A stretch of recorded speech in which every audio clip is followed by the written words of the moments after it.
ரகசியம், ஈர்ப்பு விதி. இந்த ஈர்ப்பு விதிய பயன்படுத்தி உங்களுக்கு என்ன விஷயம் விருப்பமானதாக இருக்குதோ, தேவையானதாக இருக்குதோ, அந்த விஷயத்தை அடைய முடியும். அதுக்கப்புறம் கடன்லிருந்து விடுதலை பெற முடியும். உங்களுடைய உடம்பினுடைய எடைய குறைக்க முடியும்.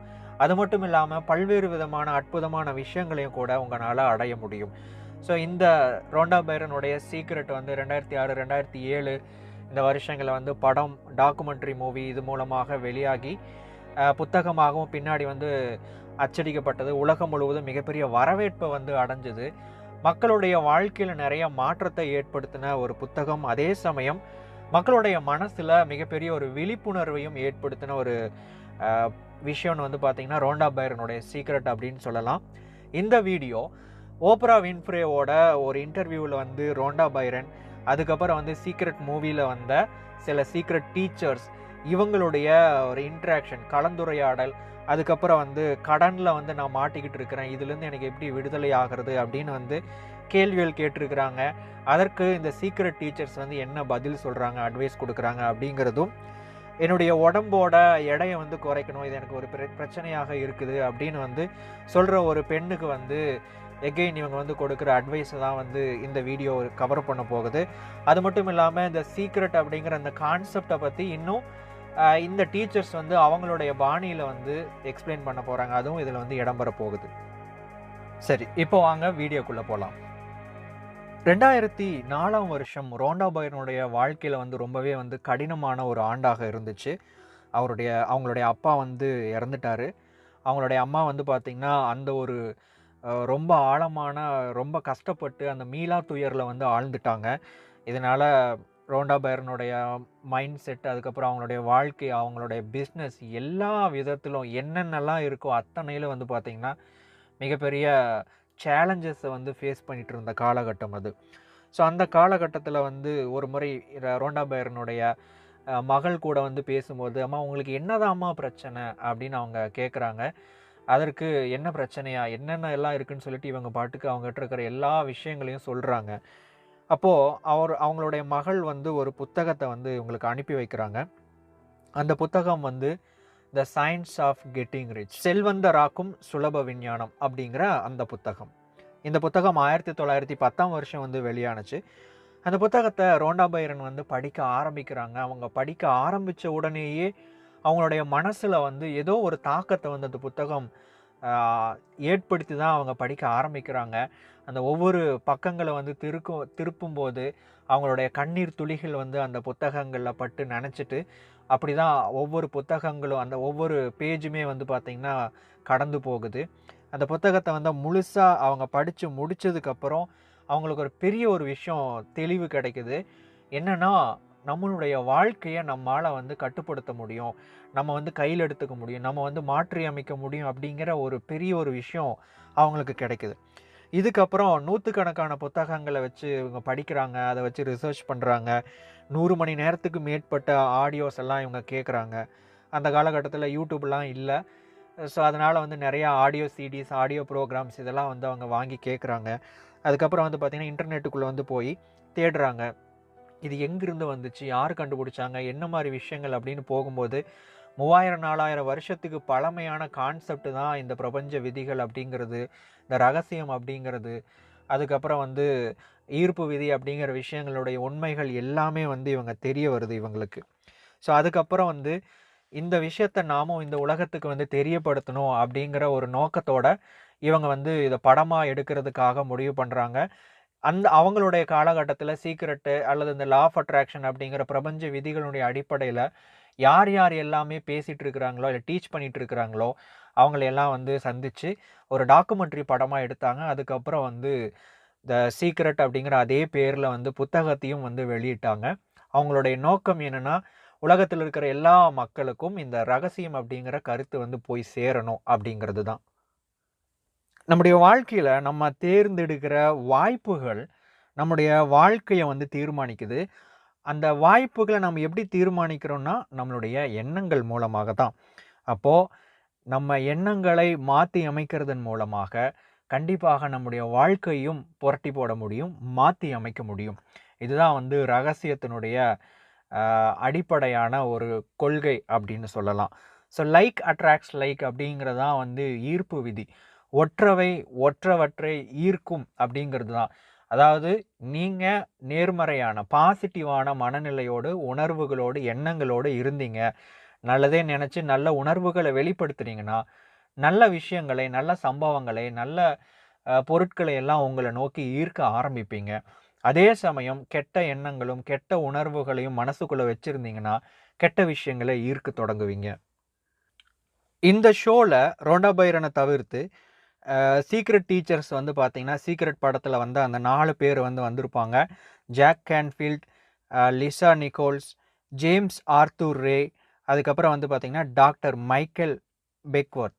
ஸோ இவங்க வந்து இந்த மூவியில வந்து சீக்ரெட் படத்துல நீங்க வந்து பார்த்துருக்கலாம். ஸோ இவங்க தான் இந்த ஷோலயும் வந்து பார்த்தீங்கன்னா பேசப் போறாங்க. அவங்களுடைய கருத்துக்கள வந்து தெரிவிக்க போறாங்க. சரி, ஈர்ப்பு விதிய பத்தி நெறைய பேர் பல்வேறு கருத்துக்கள வந்து வெளிப்படுத்திட்டு இருக்கிறாங்க. இப்போ இந்த சீக்ரெட் டீச்சர்ஸ் வந்து அவங்களுடைய கருத்துக்கள வந்து ஈர்ப்பு விதினா என்ன? இந்த ரகசியம்னா என்ன? பிரபஞ்ச விதிகள் அப்படிங்கிற கருத்துகளுக்கு என்ன சொல்றாங்க அப்படின்னு பார்க்கலாம். ஸோ ஜாக் கேன்ஃபீல்ட் வந்து என்ன சொல்றாருன்னா, ஸோ நம்ம எதுவாக நம்ம நம்ம நெனைக்கிற எண்ணங்கள், நம்ம எண்ணுகிற எண்ணங்கள், அதுக்கப்புறம் நம்முடைய மனசுல வந்து உருவகப்படுத்துற விஷயங்கள், எதுக்கு நம்ம கவனத்த வந்து அதிகமாக கொடுத்துட்டு இருக்கிறோமோ, அந்த மாதிரியான விஷயங்கள் நம்ம படிக்கிற புக்ஸு, நம்ம படிக்கிற மேகசின்ஸ், நம்ம படிக்கிற நியூஸ் பேப்பர், இது எல்லாமே வந்து பார்த்தீங்கன்னா, நம்மளுடைய உணர்வுகள வந்து தூண்டுது அல்லது உணர்வுகள வந்து ஏதோ ஒரு விஷயம் இன்ஃப்ளூயன்ஸ் பண்ணுது அப்படின்னு சொல்லலாம். ஸோ இந்த விஷயங்கள் வந்து இந்த உணர்வுகள் அப்படிங்கிறது வந்து அவ்வளோ முக்கியமானது. இந்த இடத்துல நம்ம நெனைக்கிறது, நம்முடைய எண்ணங்கள் அப்படிங்கிறதையும் தாண்டி, இந்த இடத்துல எண்ணங்கள் பிளஸ் நம்மளுடைய உணர்வுகள் அப்படிங்கிறது அவ்வளோ முக்கியமானது. என்ன காரணம் அப்படின்னா, இது வந்து ஜஸ்ட் இந்த எண்ணங்களும், உணர்வுகளும் தான் வந்து வைப்ரேஷன்ஸா பிரபஞ்சத்துக்கு வந்து சமிக்கைகளாக அனுப்பப்படுது. ஜேம்ஸ் ஆர்தர் வந்து இதுக்கு கருத்து வந்து இன்னொரு விஷயம் ஆட் பண்றாரு. என்னன்னா, ஜாக் கேன்ஃபீல்ட் சொன்ன மாரி, எண்ணங்கள், உணர்வுகள் அப்படிங்கிறத தாண்டி இன்னொரு ரொம்ப முக்கியமான ஒரு பகுதி ஒண்ணு இருக்கு. அது என்னன்னு வந்து பார்த்தீங்கன்னா, எண்ணங்கள் பிளஸ் உங்களுடைய உணர்வுகள் பிளஸ் உங்களுடைய செயல். ஸோ இந்த 3 விஷயங்கள் தான் வந்து உங்களுடைய வாழ்க்கையை வந்து தீர்மானிச்சுட்டு இருக்குது. நீங்க ஒரு விஷயத்த அடையணும்னு நெனைச்சீங்கன்னா, இந்த ஃபார்முலாவ ஒருத்தங்க ஃபாலோ பண்ணாங்கன்னா, கண்டிப்பாக அவங்கனால அந்த விஷயத்தை அடைய முடியும். அது என்னன்னா, அவங்க என்ன நினைக்கிறாங்களோ, அவங்க என்ன நினைக்கிறாங்க அப்படிங்கிற விஷயத்துக்கான உணர்வுகளையும் வெளிப்படுத்தணும். அதுக்கப்புறம் அந்த செயல் அப்படிங்கிறதும் இந்த 3மே வந்து பாசிட்டிவாவும் இருக்கணும். இந்த 3 விஷயம் ஒத்து போகணும். ஸோ, அப்போ அவங்க ஒரு விஷயத்த நெனச்சு, அதற்கான பாசிட்டிவான உணர்வுகள வெளிப்படுத்தி, அதற்கு நேராக ஒருத்தங்க செயல் செஞ்சுட்டே இருக்கிறாங்க அப்படின்னா, கண்டிப்பாக அவங்கனால அந்த விஷயத்தை அடைய முடியும். அப்படி ஒரு வேள ஒருத்தங்கனால அவங்க நெனைக்கிற விஷயத்த அடைய முடியல அப்படின்னா, இந்த 3 விஷயத்துல அதாவது அவங்களுடைய எண்ணங்களிலோ, அவங்களுடைய உணர்வுகளிலோ, அல்லது அவங்களுடைய செயல்லயோ ஏதாவது சிறு தவறுகள் இருக்கும் அப்படின்னு அர்த்தம். ஸோ இந்த தவறுகளை மாத்திக்கிறதன் மூலமாக அவங்க என்ன நெனைக்கிறாங்களோ அந்த விஷயத்தை அடைய முடியும். ஜேம்ஸ் ஆர்தர் ரே வந்து இன்னும் தொடர்றாரு. நெறைய பேர் வந்து சீக்ரெட் படத்த பார்த்துட்டு, நான் வந்து விசுவலைசேஷன் பண்றேன் அப்படின்னு சொல்லிட்டு, எனக்கு வந்து கோடி கோடியா பணம் வேணும் அப்படின்னு நெனைச்சிட்டு இருக்கிறாங்க. அதே சமயம் நெறைய பேர் வந்து நான் விசுவலைசேஷன் பண்ணிட்டே இருந்தா மட்டும் போதும், என் மடியில பணம் வந்து கொட்டும் அப்படிங்கிற மாரி நெனைச்சிட்டு இருக்கிறாங்க. இங்க உண்மையான ரகசியம் என்னன்னா, நம்ம என்னதான் வந்து செயல் அப்படிங்கிறத நம்ம செஞ்சுட்டு தான் இருக்கிறோம். ஆனா, அந்த செயலுக்கு நம்ம என்ன நெனைக்கிறோமோ, அந்த விஷயம் ஒண்ணா இருக்கு. நம்முடைய செயல் வேறையா இருக்கு. இந்த இடத்துல செயல், உணர்வுகள், அதுக்கப்புறம் நம்ம என்ன நெனைச்சோமோ, அத நடத்துறதுக்கான செயலையும் செய்யும்போது மட்டும் தான், ஒருத்தர்னால அந்த விஷயத்தை அடைய முடியும். அடுத்தது ஓப்ரா வின்ஃப்ரே வந்து கேள்வி கேட்குறாங்க. ஸோ இந்த எனர்ஜி அப்படின்லாம் சொல்றாங்களே, எல்லாமே எனர்ஜி தான் அப்படின்னு சொல்றாங்களே, அத பத்தி எக்ஸ்ப்ளைன் பண்ணுங்க அப்படின்னு சொல்லிட்டு ஜாக் கேன்ஃபீல்ட் கிட்ட கேட்குறாங்க. அதுக்கு ஜாக் கேன்ஃபீல்ட் வந்து பதில் சொல்றாரு. குவாண்டம் இயற்பினுடைய அடிப்படையில வந்து எல்லாமே வந்து எனர்ஜி தான். அதாவது ஆற்றல்கள் மூலமாக தான் நம்ம எல்லாமே வந்து உருவாக்கப்பட்டிருக்கிறது. எல்லாமே வந்து ஒண்ணு தான் அப்படிங்கிறது தான் அந்த ஒரு கொள்கை. இந்த இடத்துல முக்கியமானது என்னன்னா, இந்த ஆற்றல் அப்படிங்கிறத தாண்டி வைப்ரேஷன் அப்படிங்கிற அதிர்வுகளுக்கு முக்கியத்துவம் கொடுக்கப்படுது. எண்ணங்களும் நம்முடைய உணர்வுகளும் தான் வந்து அந்த வைப்ரேஷன்ஸ். இத எளிமையா வந்து புரிய வைக்கணும் அப்டின்னா, நீங்க வந்து ஒரு இமெயில் பண்றீங்கன்னு வச்சுக்கோங்க. இந்த உலகத்துல இருக்கிற எல்லா மக்களுக்கும் ஒரு இமெயில் அனுப்புறீங்க. என்னன்னா, நான் இந்த மாரி ஒரு பிசினஸ் பண்ண போறேன். ஸோ, அதற்கான உங்கனால முடிஞ்ச எல்லா சப்போர்ட்டும் எனக்கு குடுங்க அப்டின்னு சொல்லிட்டு ஒரு மெயில் அனுப்புறீங்க. ஸோ, மெயில் அனுப்புனதுக்கு அப்புறம் இந்த இமெயில் வந்து எல்லாத்துக்கும் போய் ரீச் ஆயிடுச்சு அப்டின்னா, திடீர்னு உங்களுக்கு வந்து ஏதோ ஒரு இடத்துலேருந்து உதவி பண்ணுவாங்க. உங்க தேடி வருவாங்க. அ ஒரு கோயின்சிடென்ட் மாரி உங்களுக்கு இருக்கும். உதவி பண்றதுக்கு ஆட்கள் வருவாங்க. ஏதோ ஒரு விதத்திலேருந்து உதவி கிடைக்கும். தேவையான பணத்துக்கான வழிகள் உங்கள தேடி வரும். இந்த மாரி பல்வேறு உதவிகள், பல்வேறு விஷயங்கள், சூழ்நிலைகள், சம்பவங்கள் உங்கள நோக்கி நீங்க வந்து ஈர்க்க ஆரம்பிப்பீங்க. இந்த இடத்துல முக்கியமான கருத்து என்னன்னா, தற்செயல் அப்படிங்கிறது வந்து எதுவுமே வந்து கிடையாது. தற்செயலாக எதுவுமே வந்து நடக்கிறது கிடையாது. எல்லாமே வந்து காரணத்தோட தான் நடக்குது. அது மட்டும் இல்லாம இந்த பிரபஞ்சத்துல வந்து எல்லாமே வந்து விதிகளினுடைய அடிப்படையில தான் இயங்கிட்டு இருக்கு. ஒருத்தர் இத புரிஞ்சுக்கிட்டாங்க அப்படின்னா, அந்த விதிகளுக்கு தகுந்த மாரி அவங்களுடைய வாழ்க்கைய மாத்திக்கிட்டா, கண்டிப்பாக நெனச்ச விஷயங்களை சாதிச்சுக்க முடியும். அடுத்து மைக்கேல் பெக்வித் அவங்களுடைய கருத்து இந்த இடத்துல தெரிவிக்கிறாரு.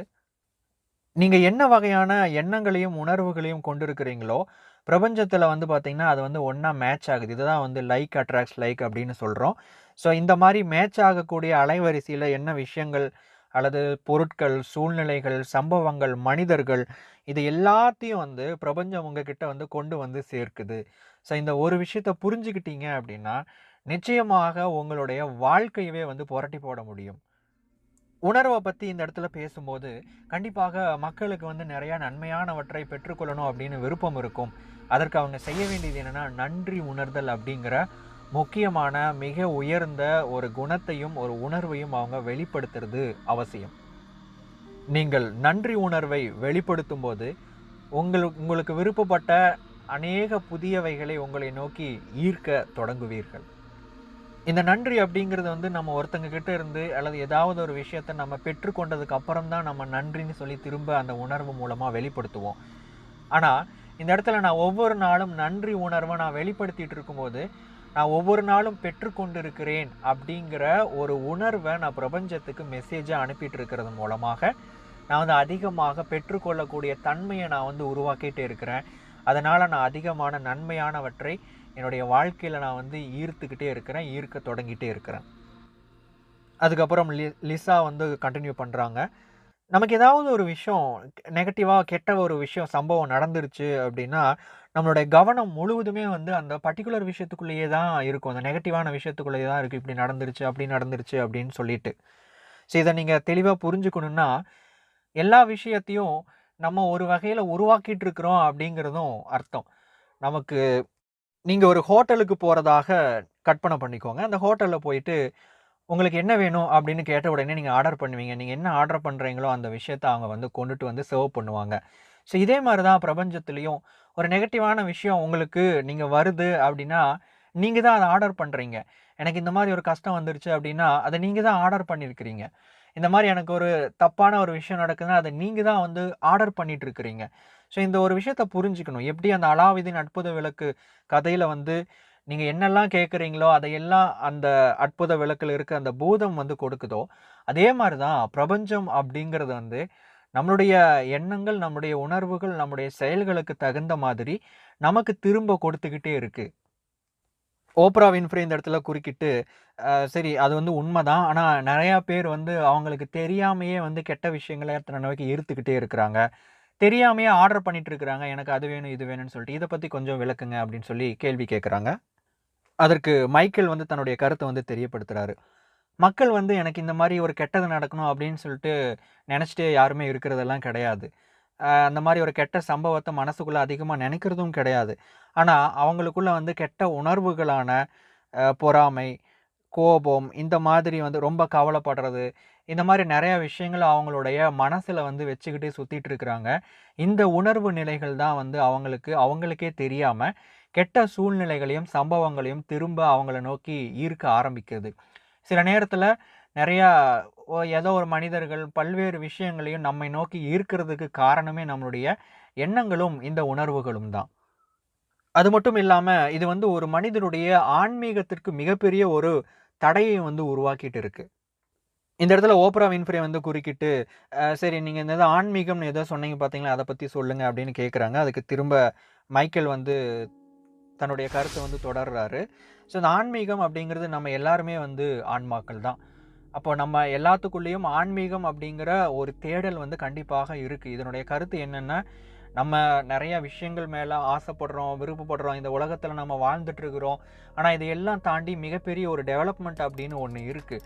அது என்னென்னா ஆன்மீக வளர்ச்சி அப்படிங்கிறது. ஒருத்தர் உண்மையாகவே ஆன்மீகத்தை வளரணும் அப்படிங்கிற தேடல் வந்து சாதாரணமாக சும்மாலாம் வராது. அவங்களுக்குள்ள ஒவ்வொரு உயிர்களுக்குள்ளேயும் இருக்கக்கூடிய உந்துதல் தான் வந்து அவங்கள பல்வேறு வழிகளில் வந்து அவங்கள வழி நடத்துது. ஸோ இதை ஒருத்தர் சரியாக புரிஞ்சுக்கிட்டாரு அப்படின்னா கண்டிப்பாக அவர் வந்து ஆன்மீகத்திலையும் மிகப்பெரிய வளர்ச்சியை அடைய முடியும்.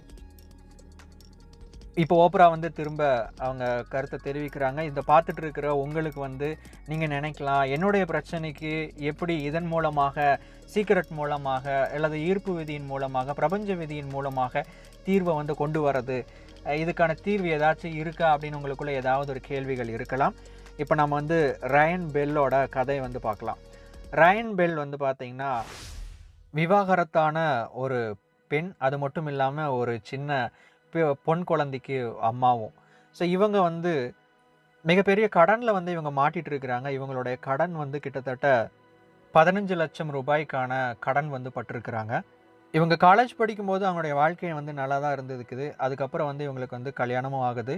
இவங்க வந்து வேலைக்கும் போக ஆரம்பிக்கிறாங்க. இந்த காலகட்டத்தில் அவங்களுடைய பொருளாதாரத்தை கரெக்டாக வந்து இவங்க மேனேஜ் பண்ணாததுனாலையும், இவங்களுக்கு வந்து வர வேண்டிய பில்ஸ் வந்து அதிகமாக வந்ததுனாலையும் இவங்க வந்து அதற்காக கிரெடிட் கார்டு பக்கம் போகிறாங்க. கிரெடிட் கார்டு பக்கம் போகும்போது ஒவ்வொரு கிரெடிட் கார்டாக வந்து தேய்ச்சி கடைசியில் வந்து இவ்வளோ பெரிய ஒரு கடன் தொகையும் உருவாக்கிடுறாங்க. கொஞ்ச நாளுக்கு அப்புறம் இவங்களுடைய கணவரும் வந்து பார்த்திங்கன்னா இவங்களுடைய கணவருக்கும் வந்து விவாகரத்து ஆயிடுது. 2 பேரும் வந்து பிரிஞ்சிடுறாங்க. இப்போ இவங்க வந்து ஒரு துணிக்கடையில் வந்து வேலைக்கு போயிட்டுருக்குறாங்க. அது மட்டும் இல்லாமல் பார்ட் டைமாக ஒரு இன்டர்நெட் பிஸ்னஸும் வந்து பண்ணிகிட்ருக்குறாங்க.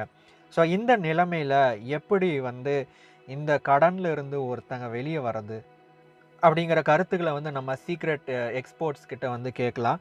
அதுக்கு முன்னாடி ஓப்ரா வந்து ரயன் பெல் கிட்ட வந்து சொல்கிறாங்க, இப்போது இது வரைக்கும் நம்ம ஈர்ப்பு விதியை பற்றியெல்லாம் நம்ம பார்த்தோம். இந்த சீக்ரெட் வந்து உங்களுடைய வாழ்க்கையில் ஆல்ரெடி நடந்திருக்கு. ஏன்னா நெகட்டிவாக நடந்திருக்கு. ஈர்ப்பு விதிங்கிறது வந்து நேர்மறையாகவும் நல்லதாகவும் நடக்கும், கெட்டதாகவும் நடக்கக்கூடியது. உங்களுடைய வாழ்க்கையில் வந்து இது கெட்டதாக நடந்திருக்குது. இது எப்படி இப்போது நல்லதாக மாற்றுறது, உங்களுடைய வாழ்க்கையில் எப்படி வளமான வாழ்க்கையாக மாற்றுறது அப்படிங்கிறத இப்போ நம்ம கேட்டு தெரிஞ்சுக்க போகிறோம். ஜாக் கேன்ஃபீல்ட் தன்னுடைய கருத்தை சொல்ல ஆரம்பிக்கிறாரு. ரயன் பெல், நான் உங்களுக்கு கொடுக்குற என்னுடைய சஜஷன் அப்புறம் அட்வைஸ் என்னென்னா, கடனில் இருந்து வெளியே வரணும் அப்படிங்கிறதுல உங்களுடைய கவனத்தை செலுத்தாதீங்க. ஏன்னா கடன் அப்படிங்கிற ஒரு பெரிய விஷயத்தில் நீங்கள் வந்து உங்களுடைய கவனத்தை செலுத்துறீங்க. இன்னொன்று என்னென்னா, கடன்லேருந்து வெளியே வரணும் அப்படின்னு நீங்கள் நினைக்கும் போது கடன் அப்படிங்கிறது ஒரு பெரிய விஷயம், அது ஒரு பெரிய கடல் மாதிரி அப்படின்னு நீங்களே வந்து அதை பெருசாக உருவகப்படுத்திக்கிறீங்க. நீங்கள் ரொம்ப பெருசாக நினைக்கிற ஒரு விஷயத்தை வந்து இந்த இடத்துல வந்து அதை தாண்டி போகிறது வந்து உங்களுக்கு கடினமானதாக இருக்கும். அதனால் அதற்கு பதிலாக நீங்கள் வந்து உங்களுக்கு என்ன வேணுமோ அதில் உங்களுடைய கவனத்தை செலுத்துங்க. இப்போ உங்களுடைய கேஸில் வந்து பொருளாதார சுதந்திரம் தான் வந்து உங்களுடைய தேவையாக இருக்குது. ஸோ அதில் வந்து உங்களுடைய கவனத்தை செலுத்துங்க. நீங்கள் பண்ண வேண்டியது என்னென்னா, ஒவ்வொரு நாளும் நீங்கள் வந்து பொருளாதார சுதந்திரத்தை வந்து அடைஞ்சதுக்கப்புறம் எப்படிப்பட்ட வாழ்க்கையை வந்து வாழ்வீங்க அப்படிங்கிறத வந்து ரொம்ப டீட்டெயில்டாக ஒவ்வொரு நாளும் ஒரு பேப்பரில் ஒரு நோட்டில் வந்து எழுத ஆரம்பிங்க. ஸோ என்ன மாதிரியான வாழ்க்கையை வாழ்ந்துட்டுருப்பீங்க, என்ன மாதிரி ஒரு இடத்துல இருப்பீங்க, என்ன மாதிரியான ட்ரெஸ் போட்டிருப்பீங்க, உங்களுடைய அழகான குழந்தைக்கு அந்த குழந்தை எப்படியெல்லாம் வளர்க்கணும், அந்த குழந்தைக்கு என்னென்னா நீங்கள் வாங்கி தருவீங்க அப்படிங்கிறத எல்லாமே நீங்கள் டீட்டெயிலாக எழுதணும். இன்னொரு ரொம்ப முக்கியமான ஒரு யுக்தி இருக்குது. நீங்கள் வந்து அகக்காட்சியை பயன்படுத்தணும். டெய்லி வந்து நீங்கள் விசுவலைசேஷன் பண்ணணும். ஸோ என்ன இந்த ஒரு விஷயத்தை அடைஞ்சிட்டிங்க அப்படின்னா, ஃபைனான்ஷியல் ஃப்ரீடத்தை அடைஞ்சதுக்கப்புறம், பொருளாதார ரீதியாக நீங்கள் சுதந்திரம் அடைஞ்சதுக்கப்புறம் என்ன வாழ்க்கையை நீங்கள் வாழ்வீங்களோ, அந்த வாழ்க்கையை தெளிவாக உங்களுடைய மனசில் ஒரு படமாக நீங்கள் பார்க்கணும், கற்பனையில் நீங்கள் பார்க்கணும். லிசா தன்னுடைய கருத்தை வந்து தெரிவிக்கிறாங்க. இன்றைக்கி நிறையா மக்கள் வந்து எப்படி இருக்கிறீங்க அப்படின்னு கேட்ட உடனேயே, ஏதோ இருக்குங்க அப்படிங்கிற மாதிரி பேசிகிட்டு இருக்கிறாங்க. எங்கே நல்லா இருக்கேன், நான் ஏதோ போயிட்டுருக்கு, நானும் போயிட்டுருக்கிறேன் அப்படிங்கிற மாதிரி சோர்ந்து ஒரு நெகட்டிவாகவே வந்து பதில் சொல்லிட்டு இருக்கிறாங்க. ஆனால் உங்களுடைய மனநிலையை, மனப்பான்மையை முதல்ல மாற்றுங்க. யாராவது ஒருத்தவங்க உங்ககிட்ட வந்து நீங்கள் எப்படி இருக்கிறீங்க அப்படின்னு கேட்டால், நான் சூப்பராக இருக்கேன், ரொம்ப நல்லா இருக்கேன், அற்புதமாக இருக்கேன் அப்படிங்கிற மாதிரி ரொம்ப உற்சாகத்தோடு, அந்த உற்சாக உணர்வோடு பதில் சொல்லுங்கள். ஏன்னா நீங்கள் சொல்லக்கூடிய ஒவ்வொரு விஷயங்களும் உங்களுடைய உணர்வு நிலையும் உங்களுடைய வாழ்க்கையும் நீங்களே வந்து அறிக்கை செய்கிறதாக அர்த்தம்.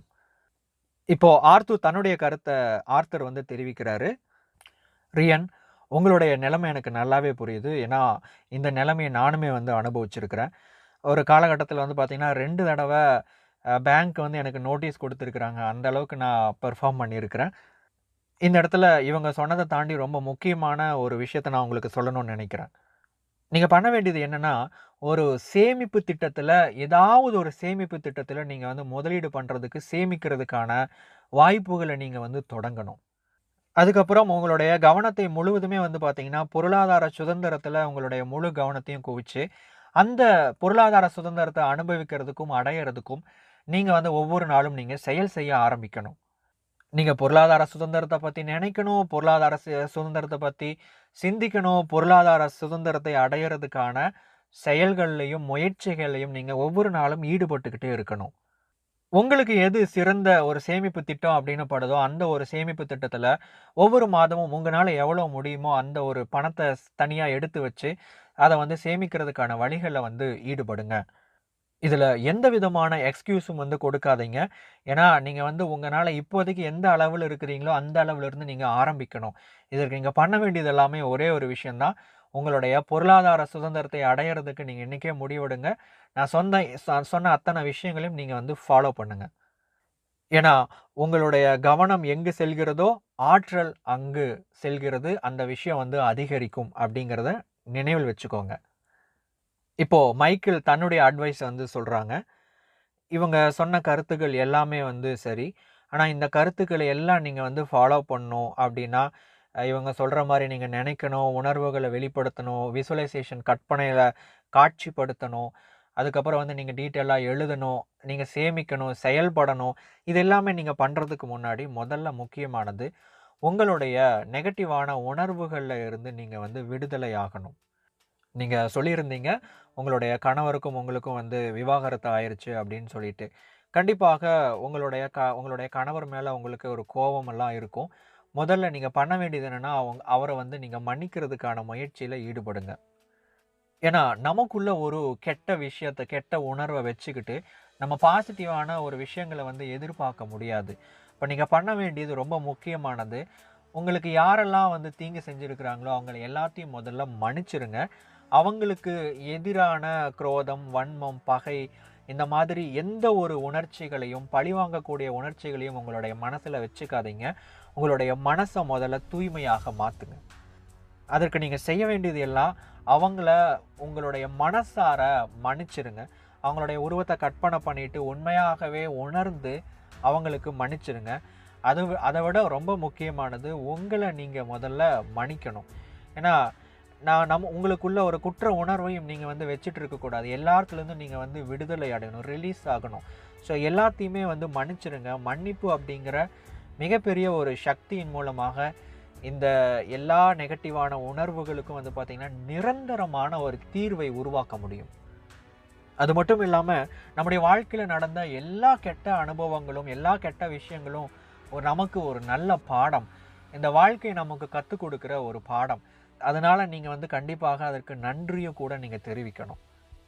எப்பேர்ப்பட்ட ஒரு சம்பவத்துல இருந்தும் உங்கனால ஒரு மிகப்பெரிய பாடத்த கத்துக்க முடியும். அந்த பாடம் கண்டிப்பாக உங்களுடைய வாழ்க்கைய மேம்படுத்துறதுக்கு உதவும். நீங்க பண்ண வேண்டியதெல்லாம் உங்களுக்கு நடந்த நெகட்டிவான விஷயங்கள்ல இருந்து, அதிலிருந்து நீங்க என்ன பாடம் கத்துக்கிட்டீங்க அப்படிங்கிற அந்த அனுபவத்துக்கு உங்களுடைய கவனத்த வந்து ஷிஃப்ட் பண்ணுனீங்கன்னா, கண்டிப்பாக உங்களுடைய வைப்ரேஷன்ஸ் அதிகரிக்கும்.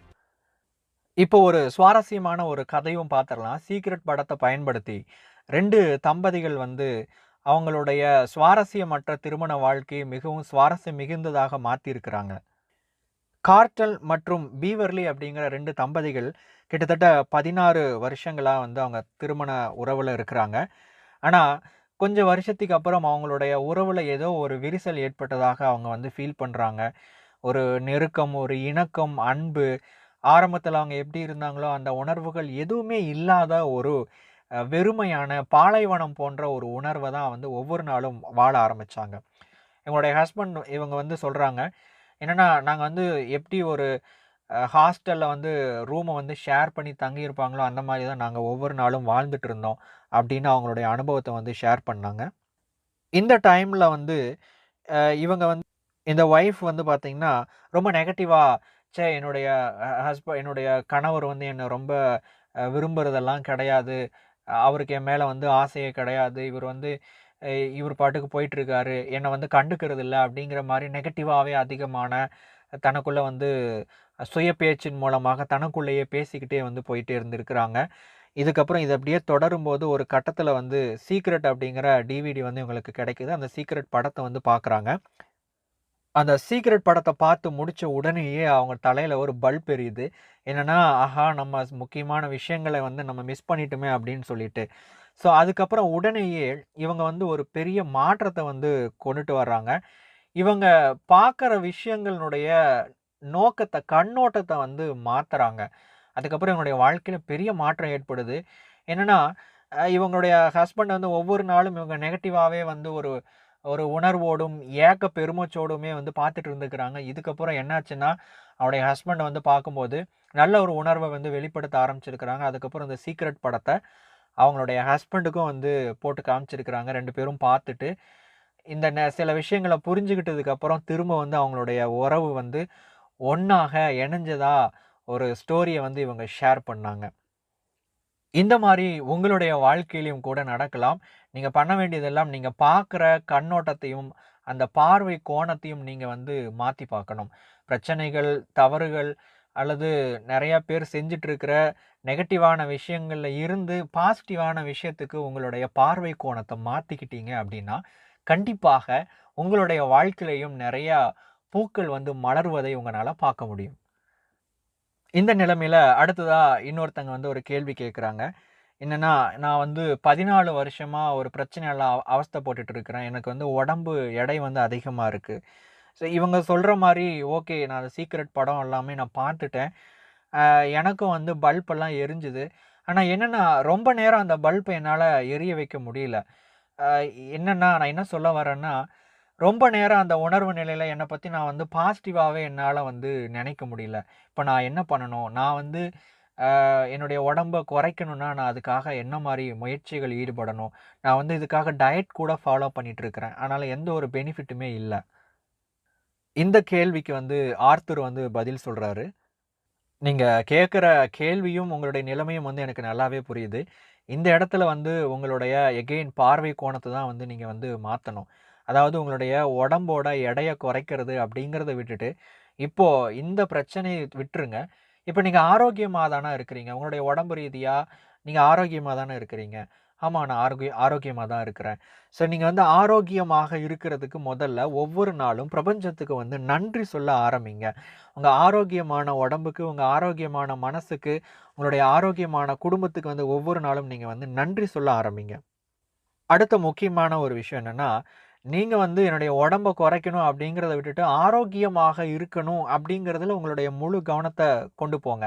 நான் வந்து கச்சிதமான அ உடம்போட நான் வந்து நல்லா ஃபிட்டா இருக்கணும் அப்படிங்கிறதுல உங்களுடைய மைண்டோட ஃபோக்கஸ வந்து ஷிஃப்ட் பண்ணுங்க. நீங்க தான் வந்து இதுதான் நீங்க வந்து பண்ண வேண்டிய முக்கியமான ஒரு விஷயம். ஸோ இத பண்ணுனா மட்டும் தான் உங்களுடைய இலக்குகள வந்து நீங்க முற்றிலுமாக தீர்மானிக்கிறீங்க அப்படின்னு அர்த்தம். அப்பதான் அந்த விஷயத்த அடைய முடியும். நீங்க வந்து உங்களுடைய உடம்போட எடையில மட்டும் தான் கவனம் செலுத்திட்டு இருக்கிறீங்க. இந்த இடத்துல உங்களுடைய ஃபிட்னஸுக்கு உங்களுடைய மனநிலைய மாத்தணும். மாத்துனா கண்டிப்பாக உங்கனால ஃபிட் ஆக முடியும். இந்த இடத்துல வந்து ஓப்ரா வின்ஃப்ரே வந்து குறுக்கிடுறாங்க. அ மைக்கேல், நீங்க வந்து ஒரு விஷயம் சொன்னீங்க இல்லையா பிரேக்ல. பிரபஞ்சம் வந்து நம்ம என்ன கேட்கிறோமோ, அத விட அதிகமாக தான் கொடுத்துட்டு இருக்குது. அதிகமாக கொடுப்பதற்கு தான் வந்து தயாராக இருக்குது அப்படின்னு நீங்க சொன்னீங்க. ஆனா, அதே மாரி சீக்ரெட்ல வந்து ஆஸ்க், பிலீவ், ரிசீவ் கேளுங்கள், நம்புங்கள், கொடுக்கப்படும், கிடைக்கும், பெற்றுக்கொள்ளுங்கள் அப்படின்லாம் சொல்றீங்க. ஆனா, இந்த இடத்துல நெறைய மக்கள் என்ன சொல்றாங்கன்னா, நாங்க டெய்லியும் கேட்டுட்டே இருக்கிறோம், கேட்டுட்டே இருக்கிறோம், கேட்டுட்டே இருக்கிறோம். ஆனா, எங்களுக்கு எதுவுமே வந்து கிடைக்கலையே. நாங்க என்ன பண்றது? அப்படின்னு கேள்விகள் கேட்கறாங்க. இதற்கு உங்களுடைய கருத்து என்ன? அப்படின்னு கேட்கறாங்க. அதற்கு மைக்கேலுடைய பதில், மக்களுக்கு வந்து நல்ல செல்வ செழிப்பான வாழ்க்கைய வாழணும், நெறையா பணம் வேணும், காரு, வீடு, பங்களா இந்த மாதிரியான வாழ்க்கையெல்லாம் அனுபவிக்கணும் அப்படிங்கிறதுல மக்கள் விருப்பப்படுறாங்க, ஆசையெல்லாம் இருக்கு. ஆனா, அவங்களுடைய மனநிலை வந்து ஸ்கேர்சிட்டி மைண்ட் செட்டா இருக்கு. பற்றாக்குறையில தான் அவங்களுடைய கவனம் இருக்கு. இது இல்ல, அது பத்தல, இதுல இந்த மாரியான விஷயங்கள் இருக்கு, இது பண்ண முடியாது அப்படின்னு சொல்லிட்டு, அவங்களுடைய மனநிலை வந்து பார்த்தீங்கன்னா, நெகட்டிவான விஷயங்கள தான் அதிகமான பேர் வந்து கவனம் செலுத்திட்டு இருக்கிறாங்க. அவங்க ஆசைப்படுறாங்க. ஆனால் அவங்களுடைய மனசில் அவங்களுடைய நம்பிக்கை எல்லாமே வந்து பற்றாக்குறை அப்படிங்கிறத தான் வந்து அவங்களுடைய மனம் இருக்குது. முதல்ல ஒரு கருத்தை எல்லாருமே வந்து தெளிவாக புரிஞ்சுக்கணும். இந்த பிரபஞ்சம் முழுவதுமே வந்து பார்த்தீங்கன்னா ஆற்றலால் உருவாக்கப்பட்டிருக்கிறது. Universe is full of energy. So இந்த எனர்ஜியை வந்து ஒருத்தங்க வந்து உருவாக்கவும் முடியாது, அழிக்கவும் முடியாது. யாரும் உருவாக்கவும் இல்லை, அழிக்கவும் இல்லை. ஆனால் இந்த இடத்துல முக்கியமான விஷயம் என்னென்னா, நீங்கள் எதுக்கு உங்களுடைய கவனத்தை வந்து கொடுக்குறீங்களோ, எதில் நீங்கள் வந்து ஃபோக்கஸ் பண்ணுறீங்களோ அந்த விஷயம் உருவாகும் அப்படிங்கிறத நீங்கள் வந்து தெளிவாக புரிஞ்சுக்கணும். அப்போது ஒருத்தங்க வந்து பற்றாக்குறையில் இல்லை எனக்கு வந்து இது பத்தல, இது வந்து போதல அப்படிங்கிற குறைகளில் வந்து ஒருத்தருடைய கவனம் போகும்போது அது வந்து அதிகரிக்க துவங்குது. ஒருத்தங்களுடைய மனநிலை என்னைக்கு அவங்களுடைய மனம் உண்மையாகவே வந்து அபரிமிதத்தை வந்து பார்க்க துவங்குதோ, என்னைக்கு வந்து அதிக அளவில் கொட்டி கிடக்குது, வாய்ப்புகள் அதிகமாக இருக்குது அப்படிங்கிறதுல அவங்களுடைய கவனம் போகுதோ, என்னைக்கு இந்த அபரிமிதத்தை நான் அடையிறதுக்கான வழிகளில் தேடுதோ, கண்டிப்பாக அந்த விஷயம் வந்து அவங்க முன்னாடி வந்து நிற்கும். ஸோ நிறையா மக்களுடைய மனநிலையை வந்து பற்றாக்குறையிலிருந்து அதிகமாக நிறைவாக இருக்குது. நிறைவாக இருக்கக்கூடிய வழிகள், அது நீங்கள் பணமாக இருக்கலாம், இல்லை உங்களுடைய விருப்பங்கள் எதுவாக வேணாலும் இருக்கலாம். இப்போ எடுத்துக்காட்டுக்கு ஒருத்தர் அதிகமான பணம் சம்பாதிக்கணும் அப்படின்னா, நிறைவாக அதிகமாக ஆப்பர்ச்சுனிட்டி அதிகமாக இருக்குது, வாய்ப்புகள் அதிகமாக இருக்குது, அந்த விஷயம் எங்கே இருக்குது அப்படின்னு தேட துவங்கணும். அதை அவங்க எதிர்பார்க்கணும். மனசு அந்த விஷயத்தை நம்புது அப்படின்னா கண்டிப்பாக பிரபஞ்சம் அந்த விஷயங்களை அவங்களுக்கு கொடுக்கும். அதை நோக்கி அவங்க நிறையா விஷயங்களை ஈர்க்கவும் ஆரம்பிப்பாங்க. இந்த வீடியோவோட முடிவுக்கு வந்துட்டோம். இதுதான் வந்து ஓப்ரா வின்ஃப்ரேவோட சீக்ரெட், அதுக்கப்புறம் டிஸ்கவரிங் சீக்ரெட் அப்படிங்கிற ஒரு ப்ரோக்ராமோட தமிழாக்கம். அந்த அந்த அந்த ப்ரோக்ராமில் என்னென்ன விஷயங்கள் யார் யார் என்ன கருத்துக்கள் சொன்னாங்களோ அந்த விஷயங்கள் அப்படியே உங்களுக்காக நான் தமிழாக்கம் பண்ணியிருக்கிறேன். ஸோ எபிக் லைஃப் சேனலில் இணைஞ்சிருக்கிற எல்லாத்துக்குமே ரொம்ப நன்றி. நீங்கள் புதுசாக யாராச்சும் இருந்தீங்க அப்படின்னா சப்ஸ்கிரைப் பண்ணலைன்னா சப்ஸ்கிரைப் பண்ணிடுங்க. இப்போ முக்கியமான விஷயம், இந்த வீடியோவை பற்றி என்ன நினைக்கிறீங்க? இதிலிருந்து புதுசாக ஏதாவது சில கருத்துக்கள் உங்களுக்கு கிடைச்சதா? இல்லை இந்த வீடியோ எப்படிப்பட்டதாக இருக்குது, உங்களுக்கு பயனுள்ளதாக இருந்துச்சு அப்படிங்கிறத, அது மட்டும் இல்லாமல் இந்த வீடியோவை பற்றி நீங்கள் என்ன நினைக்கிறீங்க அப்படிங்கிறதையும் கீழே கமெண்ட்டில் தெரியப்படுத்துங்க. உங்கள் ஒவ்வொருத்தருடைய கமெண்ட்டையும் படிக்கிறதுக்கு நான் ரொம்ப ஆர்வமாக இருக்கிறேன். தேங்க்ஸ் ஃபார் வாட்சிங்.